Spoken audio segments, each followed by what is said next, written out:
एक समय की बात है, एक शहर में एक व्यक्ति रहता था, वह बहुत दुखी था।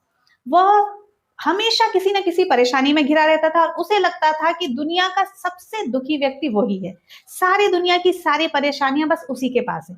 कोई भी व्यक्ति जब उससे बात करने आता, तो वो अपनी परेशानियाँ उसे सुनाने लगता। दूसरा व्यक्ति थोड़ी देर सुनकर चला जाता। इस पर ये व्यक्ति और भी ज़्यादा परेशान हो जाता कि अरे! मेरे पास तो कोई परेशानियाँ सुनने वाला भी नहीं है। एक दिन इस व्यक्ति को पता चलता है कि उस शहर में एक महात्मा जी आने वाले हैं। इस व्यक्ति ने उन महात्मा के बारे में बहुत सुन रखा था कि वह बड़ी से बड़ी समस्या का समाधान चुटकियों में निकाल देते हैं। अब यह व्यक्ति उन महात्मा जी से मिलने चला जाता है। देखता है कि महात्मा जी तो अपने बहुत बड़े काफिले के साथ आए हैं। उनके काफिले में उनके बहुत सारे ऊंट भी हैं। जब इस व्यक्ति को महात्मा जी से मिलने का समय मिलता है, तो ये महात्मा जी के पास जाता है और कहता है, गुरुजी, मैंने आपके बारे में बहुत सुन रखा है। सुना है आप बड़ी से बड़ी समस्या का समाधान निकाल देते हैं। मैं आपके पास इसीलिए आया हूँ। मैं बहुत परेशान हूँ। मुझे दुनिया की सारी समस्याएं मेरे जीवन में हैं। मुझे अपनी समस्याओं का कोई समाधान मिलता ही नहीं है। मैं किसी को अपनी समस्याएं सुनाने जाता हूँ, तो वो मेरी समस्या सुनता ही नहीं है। मेरे पास कोई नहीं है जिसे मैं अपनी परेशानी बता सकूं। आप बताइए मुझे क्या करना चाहिए? तो महात्मा जी मुस्कुराए और कहने लगे कि देखो बेटा, आज तो मैं बहुत थका हुआ हूँ, लंबा सफर तय करके आया हूँ। थोड़ी देर बाद मैं सोने चला जाऊंगा, लेकिन आज मेरी एक परेशानी है।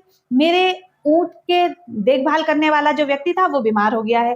तो क्या आज रात आप मेरे ऊंटों की देखभाल कर सकते हो?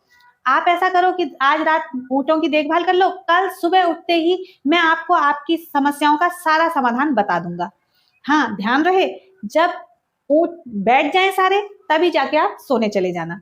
जब तक ऊँट बैठे नहीं, तब तक आप वहीं खड़े रहना। ऐसा कहकर महात्मा जी सोने चले गए। अब ये व्यक्ति ऊँटों के बीच आ गया और ये ऊँटों को बैठाने लगा। एक ऊँट बैठता तो दूसरा खड़ा हो जाता, दूसरा बैठता तो तीसरा खड़ा हो जाता। ऐसा करते-करते पूरी रात निकल गई। यह व्यक्ति सो ही नहीं पाया। इसकी आँखें लाल हो गई। सुबह महात्मा जी ने इस व्यक्ति को बुलाया। ये महात्मा जी के पास गया तो महात्मा जी कहने लगे कि और बताओ बेटा, कैसी गुजरी तुम्हारी रात? नींद तो अच्छी आई ना?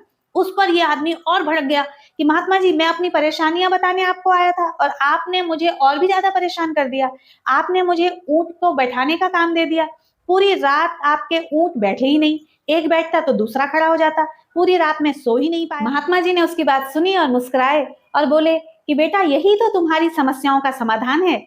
हमारे जीवन में समस्याएं इन ऊँटों की तरह ही हैं। एक खड़ी हुई तो एक बैठ गई। इसी तरह से हर रोज एक समस्या खत्म होती है तो दूसरी शुरू हो जाती है। यही तो जीवन का आधार है और इन्हीं मूलभूत समस्याओं के साथ ही तो जीवन चलता है। अगर हम सभी समस्याओं के बैठने का इंतजार करते रहेंगे, तो हम जीवन जी ही नहीं पाएंगे। हमें इन्हीं समस्याओं का समाधान निकालते-निकालते ही जीवन को खुश होकर जीना चाहिए। अब आप दूसरे लोगों को अपनी समस्याएँ सुनाने जाते हो, उनकी भी तो अपनी समस्याएँ हैं। आपकी समस्याओं की तरह वो भी अपनी समस्याओं से हर रोज़ निपट रहे हैं। तो आपकी समस्याएँ वो क्यों सुनेंगे? आप अपनी समस्याओं का समाधान निकालिए, वो अपनी समस्या का समाधान निकाल रहे हैं। जीवन इसी का नाम है और ऐसे ही जीवन चलता है। तो दोस्तों, यही जीवन है। हमें अपनी समस्याओं का समाधान निकालना ही पड़ता है।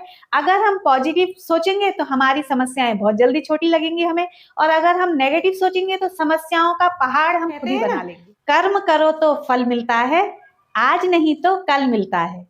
जितना गहरा अधिक हो कुआं, उतना मीठा जल मिलता है। जीवन के हर कठिन प्रश्न का जीवन से ही हल मिलता है। तो दोस्तों, मुझे कमेंट करके जरूर बताइए आपको ये स्टोरी कैसी लगी, और ऐसे ही इंटरेस्टिंग और मोटिवेशनल स्टोरीज देखने के लिए मेरे चैनल को सब्सक्राइब भी कीजिए और अपने दोस्तों और रिश्तेदारों के साथ शेयर भी कीजिए।